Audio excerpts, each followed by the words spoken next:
आज मैं एक छोटी सी बात कहना चाहती हूँ कहानी पे। हम कहते हैं कि हमें हमारी कहानी नहीं पता या हमारी कोई कहानी भी है। हाँ, है ना। हम सबकी एक कहानी होती है जो कि बहुत ही खूबसूरत होती है। मुझे लगता है अपनी कहानी को पन्नों पे उतारना बहुत ज़रूरी है। अगर अपनी कहानी पन्नों पे उतारोगे तो तुम्हें पता होगा कि तुम्हारी कहानी कितनी रूहानी है। जब तुम पढ़ोगे पढ़ाओगे तो ऐसा लगेगा कि हाँ, मेरी कहानी में इतने किरदार थे, कितने आए कितने गए, कितनों से क्या संबंध थे, कितनी कहानी सबकी खूबसूरत होती है। हर किसी की थोड़ी, किसी की बहुत, किसी की बहुत ज़्यादा, किसी की माध्यम, पर खूबसूरत तो सबकी कहानियाँ होती हैं।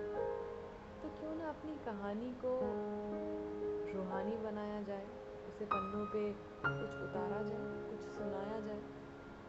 क्या पता कितनी खूबसूरत कहानी हो आपकी और आपको शायद पता ही ना हो।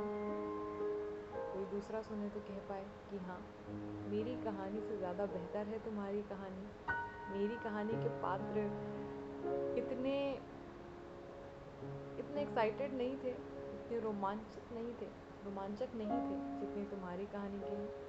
हाँ, तुम्हारी कहानी में कैटरपिलर ज़रूर था, कभी ऊंचा कभी नीचा, कभी गिर गए, पर तुम्हारी कहानी थी बहुत रोमानी। तो इसीलिए कहते हैं कहानी लिखिए, अपनी कहानी लिखिए, लिखते रहिए, क्योंकि लिखना बहुत ज़रूरी है।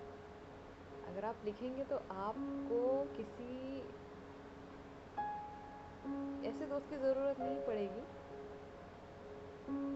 जिससे आपको एक पल के लिए भी सोचना पड़े कि किसे क्या कहना है। कई बार लोग उपलब्ध नहीं होते हैं हमारी चाहत के मुताबिक। तो क्यों ना अपनी एक छोटी सी डायरी बनाई जाए, अपनी कहानी की शुरुआत की जाए। और उस कहानी का अंत तो आप दे ही नहीं सकते, क्योंकि आपको भी नहीं पता कि आपकी कहानी का अंत क्या है। पर हाँ, अपनी कहानी को लिखकर खुद से रोमांचित महसूस कर सकते हैं, दूसरों को रोमांचित कर सकते हैं। दूसरा सुन के प्रभावित हो सकता है, और हो सकता है दूसरा सुन के आपको ये सुझाव भी दे कि आपकी कहानी में कुछ पात्र ऐसे थे जिनका ना होना बहुत ज़रूरी था या है।